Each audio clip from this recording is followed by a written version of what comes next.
अब क्वेश्चन 27 का ए पार्ट देखिए जो इंटीग्रेशन से है। x plus 2 upon x square minus 4x minus 5 dx को हम कैसे सॉल्व करेंगे। यहां अगर आप ध्यान से देखें तो इस टर्म का डिफरेंशिएशन हम ऊपर बना सकते हैं। कैसे कि भाई 2x और माइनस 4 चाहिए, तो उसके लिए मैं इसको 2 से मल्टीप्लाई और 2 से डिवाइड कर दूं तो ये बन जाएगा 4 root x square minus 4x minus 5। But मुझे तो माइनस का 4 चाहिए, तो मैं ऐसा करता हूं कि माइनस 4 ऐड कर देता हूं और माइनस 4 ही सब्ट्रैक्ट कर देते हैं। यानी कि हम बोलें कि 4 ऐड कर दिया और 4 ही सब्ट्रैक्ट कर दिया, और ये 4 पहले से था। एक बार तो टर्म को इसके अपॉन में और एक बार इसके अपॉन में। So 1/2 2x minus 4 upon root x square minus 4x minus 5 dx plus 8, और ये 1/2 यहां से आया 1 upon root x square minus 4x minus 5 dx। तो यहां तो इसका डिफरेंशिएशन ऊपर है, इसको लिख लेते हैं i is equal to 1/2 i1 plus 4 i2। i1 क्या है हमारा 2x minus 4 upon root x square minus 4x minus 5 dx। तो यहां जैसे ही हम इसको पुट करेंगे x square minus 4x minus 5 को t, तो इसका डिफरेंशिएशन होगा 2x minus 4 dx is equal to dt, और यहां पे आ जाएगा दिस dt हो जाएगा और t की पावर ऊपर जाके माइनस 1/2। इसका डिफरेंशिएशन होगा t की पावर 1/2 प्लस 1/2 प्लस c1, यानी 2 root t plus c1। i2 का करते हैं। i2 है हमारे पास 1 upon root x square minus 4x minus 5 dx। x की मल्टीप्लाई में है माइनस 4, इसको 2 से डिवाइड करेंगे तो माइनस 2 उसका स्क्वायर हो गया 4 को ऐड करेंगे और 4 को ही सब्ट्रैक्ट कर देंगे। तो 4 को ऐड किया और 4 को ही सब्ट्रैक्ट कर दिया। हम कंप्लीट स्क्वायर बना रहे हैं ताकि हम फॉर्मूला लगा पाए। तो यहां पर आपका आ जाएगा 1 अपॉन रूट एक्स, ये बन गया x माइनस 2 का स्क्वायर, और ये माइनस 3 का स्क्वायर लिख सकते हैं इस 9 को। अब यहां देखो कौन सा फॉर्मूला लगेगा, यहां लगेगा 1 upon root X square minus A square dx, जो बराबर होता है log x plus root X square minus A square dx। यहां पे आ जाएगा log x का काम कर रहा है x माइनस 2, तो यहां पे आ गया x माइनस 2 प्लस, अब यही सेम टर्म आ जाएगी और इसको सॉल्व करने से मिलेगा ये वाली value. So X square minus 4x minus 5 plus c2, और x माइनस 2 का डिफरेंशिएशन 1, और यहां पर भी आप t की वैल्यू वापस रख लें। t की वैल्यू है x square minus 4x minus 5 plus c1। अब i में वैल्यू रखें तो i is equal to 2 into 1/2 into 2 root x square minus 4x minus 5 plus 4 log x minus 2 plus root x square minus 4x minus 5 plus c1 plus c2। इसको एक constant नाम दे देंगे आप, तो यहां पे आएगा root x square minus 4x minus 5 plus 4 log x minus 2 plus root x square minus 4x minus 5 plus c, this is our i। ये हमारे पास हमारे i की वैल्यू यहां पर आ रही है। तो सिंपली आपको इस तरीके की टर्म बनानी है ताकि एक का डिफरेंशिएशन बन जाए और दूसरे में हम कंप्लीटिंग द स्क्वायर मेथड लगा सकें। इसके और वाला पार्ट देखिए, let I is equal to minus A to A, और यहां पर एफ एक्स है 9 की पावर x अपॉन 1 प्लस 9 की पावर x dx। तो ये एक इजी टाइप का क्वेश्चन है, बस एक प्रॉपर्टी आपको यहां यूज करनी होगी। क्या हम जानते हैं a to b f x d x को हम लिख सकते हैं a to b f of a plus b minus x d x, यानी दोनों का सम करेंगे और उसमें से x को सब्ट्रैक्ट कर देते हैं, ऐसा हम लिख सकते हैं यूजिंग प्रॉपर्टी। तो अब जरा लिखो यहां पर क्या बन जाएगा, माइनस ए टू ए 9 की power a minus x 1 plus 9 की power a minus x, a से a कैंसिल हो गया और दोनों जगह पावर नेगेटिव आई, तो यहां पे आ गया 9 की पावर माइनस एक्स और यहां लिख सकते हैं हम अपने 1 अपॉन 9 की पावर एक्स। एलसीएम ले लो, ऊपर वाली टर्म को हम लिख सकते हैं 1 अपॉन 9 की पावर एक्स, नीचे एलसीएम आया 9 की पावर एक्स प्लस 1, दिस इज कैंसिल हो गया और यहां आया minus A to a 1 upon 9 की power x plus 1 dx, this is second और इसको बोलो फर्स्ट। अब इन दोनों को ऐड कर लो, एडिंग फर्स्ट एंड सेकेंड,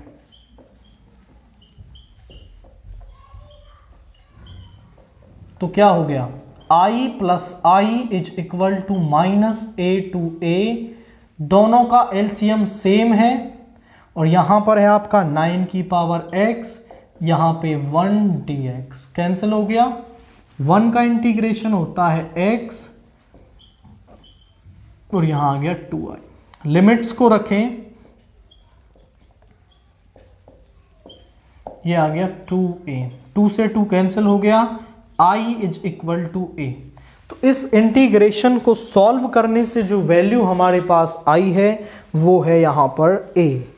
अब क्वेश्चन 31 का ए वाला पार्ट देखिए, 2 numbers are selected from first 6 even natural numbers at random without replacement।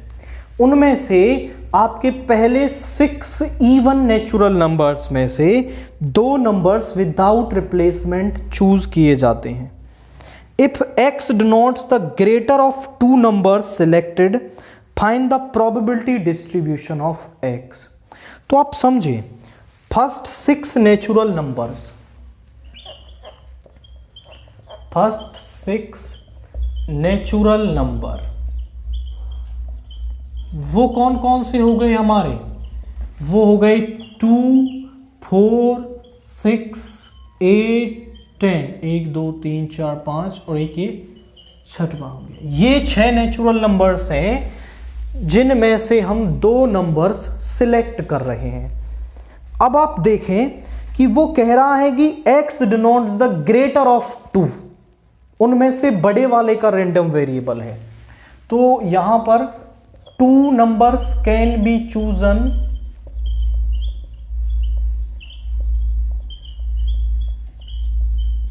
कैसे कैसे चुन सकते हैं, इन veg.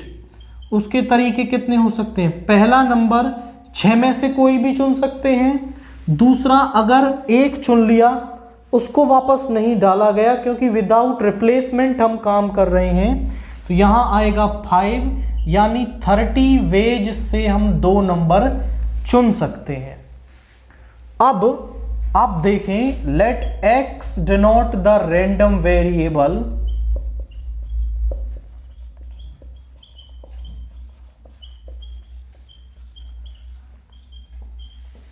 of greater of 2, clearly x can take values,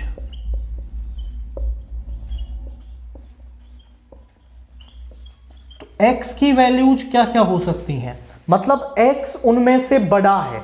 अब देखो 2 तो सबसे छोटा है, ये तो किसी से बड़ा हो ही नहीं सकता, तो x की वैल्यूज हो सकती हैं 4 6, 8, 10, 12 ये x की वैल्यू हो सकती हैं। बड़ा होने का मतलब है कि पेयर लेना है, जैसे 2, 4 का पेयर ले लिया तो यहां एक नंबर बड़ा होना चाहिए। अब 2 किसी से भी बड़ा नहीं हो सकता तो ये यहां पर आएगा। When x is equal to 4, तो जो ये इवेंट है उसमें क्या क्या सैंपल स्पेस आएंगे, इवेंट्स आर, वो क्या आएंगे, देखो 4 लिया है तो 2,4 और 4,2। जब हमने एक इवेंट आपका 4 लिया है तो 2,4 आ सकता है, 4,2 आ सकता है। यहां पर 4 दोनों ही केस में बड़ा है, तो Px इज इक्वल टू 4 की प्रोबेबिलिटी हो गई, यहां पर कितने हैं 2, वहां कितने हैं 30, इसकी प्रोबेबिलिटी हो गई 1/15। When x is equal to 5, when x is equal to 6, तो यहां पर हमारे पास इवेंट्स क्या बन जाएंगे, देखो 6 है तो ऐसा हो सकता है 2,6, 6,2, क्योंकि दोनों ही केस में 6 बड़ा आ रहा है, 6,4, 4,6, 6 इन दोनों से बड़ा हो सकता है। तो Px इज इक्वल टू 6 कितना आ जाएगा, यहां पर है हमारे 4 और वहां पे है 30, तो ये हो जाएगा 2/15। इसके बाद when x is equal to 8, तो इवेंट्स क्या बनेंगे हमारे पास, तब इवेंट्स बनेंगे 2,8, 8,2, 4,8, 8,4 और 8,6 एंड 6,8 सभी के साथ बना दिए। अब कितने आ रहे हैं, यहां पे 6 आ रहे हैं, तो Px इज इक्वल टू 8 आ जाएगा 6/30 यानी 3/15। इसके बाद when x is equal to 10, तो इवेंट्स क्या बन जाएंगे, जल्दी से लिखते हैं उन्हें, 2,10, 10,2, 4,10, 10,4, अब 6,10 एंड 10,6 और फिर 6 के साथ हो गया 8 के साथ 10,8, 8,10, ये आपके पास इवेंट्स बन जाएंगे। तो probability when x is equal to 10 कितनी आएगी, 1, 2, 3, 4, 5, 6, 7, 8 यानी 8/30, तो 2 से 4/15। Px इज इक्वल टू 12, या फिर आप पहले इसका फेवरेबल आउटकम्स बनाएं, when x is equal to 12, तो ये आएगा 2,12, 12,2 एंड 4,12, 12,4, 6,12, 12,6, 8,12, 12,8 and 10,12 and 12,10. 1, 2, 3, 4, 5, 6, 7, 8, 9, 10. तो Px इज इक्वल टू 12 कितने आ जाएंगे, 10/30 यानी कि 5/15। ये हमारे पास क्या आ रही हैं, सभी की प्रोबेबिलिटीज आ रही हैं। तो प्रोबेबिलिटी डिस्ट्रीब्यूशन बनाएंगे हम, प्रोबेबिलिटी डिस्ट्रीब्यूशन इज, वो होगा यहां पर x लिख रहे हैं हम, यहां पर Px लिख रहे हैं हम। तो जब x 4 है तो प्रोबेबिलिटी है 1/15, जब x 6 है तो प्रोबेबिलिटीज हैं 2/15, और जब x 8 है तो प्रोबेबिलिटी है 3/15, 10 पर प्रोबेबिलिटी है 4/15, और 12 पर प्रोबेबिलिटी है 5/15। तो ये हमारे पास इसका प्रोबेबिलिटी डिस्ट्रीब्यूशन आ रहा है। तो x रैंडम वेरिएबल था कि उनमें से एक बड़ा होना चाहिए। तो हमने पहले 4 के लिए बनाया, 6 के लिए, 8 के लिए, 10 के लिए और 12 के लिए। 2 के लिए पॉसिबल नहीं है क्योंकि 2 खुद अपने आप में सबसे छोटा है, तो उससे छोटा तो कोई हो ही नहीं सकता। तो ये केस आपके यहां पर पॉसिबल होंगे। अब 31 का बी वाला पार्ट देखिए। A fair coin and unbiased die are tossed, A be the event head appears on the coin, B be the event 3 comes on the die, find whether A and B are independent events और not. तो हमें निकालना है कि ए और be independent हैं या नहीं है। अगर दो इवेंट्स की बात हो रही है, अगर P A intersection B P A into P B के बराबर होता है तो हम कहते हैं A and B are independent event. तो यही प्रोबेबिलिटीज निकालकर हमें चेक करना है। अगर ये रिजल्ट बराबर आएंगे तो हम कह देंगे कि वो इंडिपेंडेंट हैं, अदरवाइज नहीं है। तो a fair coin and unbiased die is rolled, fair coin and unbiased die are rolled. Let S denotes the sample space.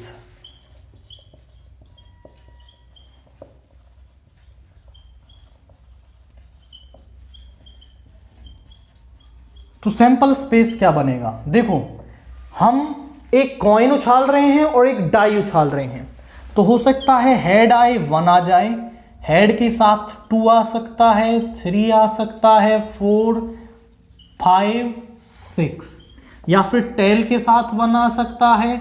इसी तरीके से ये आ सकते हैं आपके। अब ए इवेंट है, event head appears on the coin, event head appears on the coin, कि कॉइन पर हेड आए। और बी इवेंट है हमारा event that 3 comes on the die, B the event that 3 comes on the die, कि die पर 3 आए। तो ए इवेंट में क्या क्या आएगा कि उस पर हेड आए आपका। तो हेड वाले ये 6 हैं, H1, H2, H3, H4, H5, H6। B के अंदर क्या आएगा कि उस पर 3 आए, तो 3 यहां पर भी है और 3 यहां पर भी है। प्रोबेबिलिटी ऑफ ए निकालूं मैं तो वो होगी NA/NS। ए में कितने एलिमेंट्स हैं? 6, यहां पर 12, टोटल इसमें 12 हैं, और ए में है आपके 6 यानी ये 1/2। बी में क्या है? बी में आपके ये होगी NB/NS, यहां पर है हमारे 2 एलिमेंट्स, यहां पर 12 यानी 1/6। ए इंटरसेक्शन बी निकालूं तो वो है H3, और P of A intersection B निकालूं तो वो होगा NA इंटरसेक्शन B/NS यानी 1/12। ये प्रोबेबिलिटी तो मिल गई। अब मैं निकालता हूं PA इंटू PB। तो आप ध्यान से देखें तो 1/2 इंटू 1/6 दैट इज 1/12, वो बराबर है PA इंटरसेक्शन B के। Hence A and B are independent। तो हमारे जो A and B हैं वो क्या होंगे? इंडिपेंडेंट हमारे यहां पर होंगे। तो केवल ये प्रोबेबिलिटीज निकालनी है और उनके प्रोडक्ट को चेक करना है, तो हम बता सकते हैं कि वो इंडिपेंडेंट होंगे या नहीं होंगे। क्वेश्चन 35 देखिए। द गिवन कर्व्स इज ये हमारे पास कर्व दे रखे हैं, तो इनसे बनने वाला एरिया हमें निकालना है। Find the area of the smaller reason bounded by the curves using integration. तो पहले तो हम इन कर्व्स को बनाते हैं कि ये किस तरीके से बनेंगे। इसको आप देखें तो ये एक इलिप्स है आपकी, और x के नीचे वाला वैल्यू बड़ा है तो ये एक हॉरिजॉन्टल इलिप्स बनेगी। इसको आप 5 का स्क्वायर लिख सकते हैं। इस पॉइंट के कोऑर्डिनेट्स होंगे 5, 0, 0, 4, -5, 0 एंड 0, -4। और इस लाइन का ग्राफ बनाएं, graph of x/5 plus y/4 is equal to 1।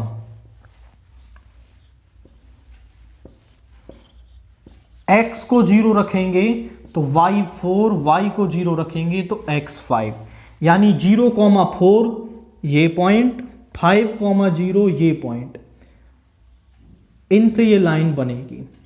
अब इस इलिप्स और इस लाइन के बीच में दो एरिया बन रहे हैं, एक तो ये नीचे वाला और एक ऊपर वाला। एक एरिया बड़ा है, एक एरिया छोटा है। वो हमसे कह रहा है कि स्मॉलर एरिया की वैल्यू निकाल दो। तो इसको निकालने के लिए हम 0 से 5 इस कर्व के नीचे का एरिया निकालेंगे, उसमें से माइनस कर देंगे 0 to 5 लाइन के नीचे वाला, तो ये वाला एरिया हमें मिल जाएगा। उसके लिए required area AOB, required area AOB is equal to 0 to 5 y of ellipse dx minus 0 to 5 y of line dx, ये करना है। अब y ऑफ इलिप्स हम निकालेंगे यहां से। कैसे?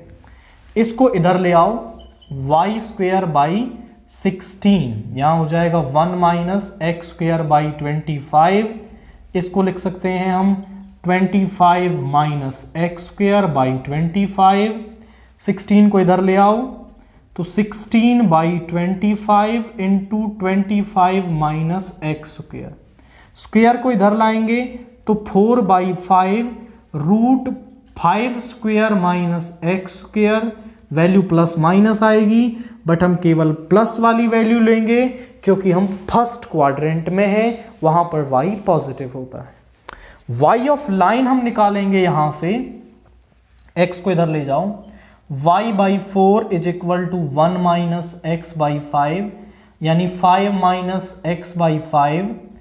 y is equal to 4/5 into 5 - x। Values रखो, यहां पे आया 0 to 5, y ऑफ इलिप्स है 4/5 को बाहर ले लो, √5² - x² dx minus 0 to 5, y of line है 4/5, 5 - x dx।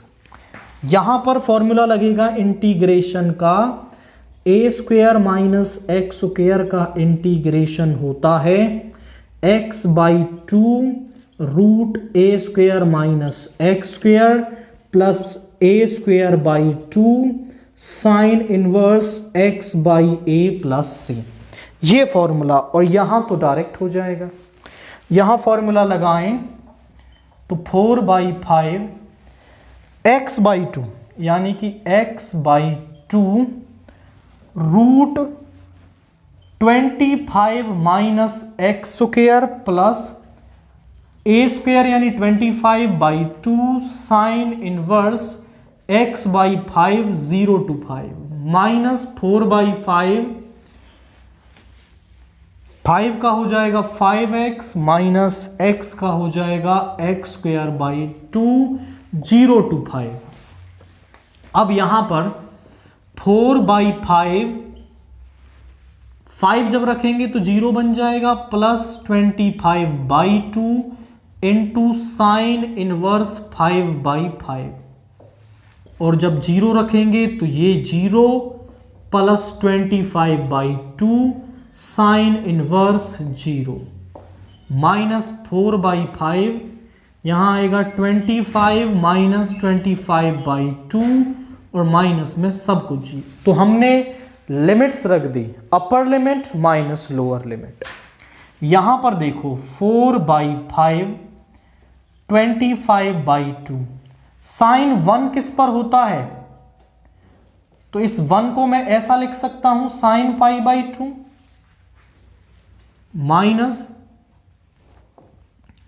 25/2 साइन 0 होता है 0 पर, मैं इसको लिख सकता हूं साइन 0 माइनस 4/5, यहां से आएगा 25/2। यहां देखिए 4/5 इंटू 25/2 इंटू π/2 और ये 0 हो जाएगा -10। 5 से 5, 2 से 2 टाइम्स और 2 भी कैंसिल हो गया, सो 5π - 10 स्क्वायर यूनिट्स। तो हमारे पास जो एरिया है वो क्या आ जाएगा 5π - 10 स्क्वायर यूनिट्स। तो एक इजी टाइप का क्वेश्चन ये था, हमें यहां पर इलिप्स बनानी है, लाइन ड्रा करनी है, स्मॉलर पार्ट को पहचानना है, फिर 0 to 5 कर्व के नीचे का एरिया, 0 to 5 लाइन का एरिया इसमें से सबट्रैक्ट कर देंगे तो हमें रिक्वायर्ड एरिया यहां पर मिल जाएगा।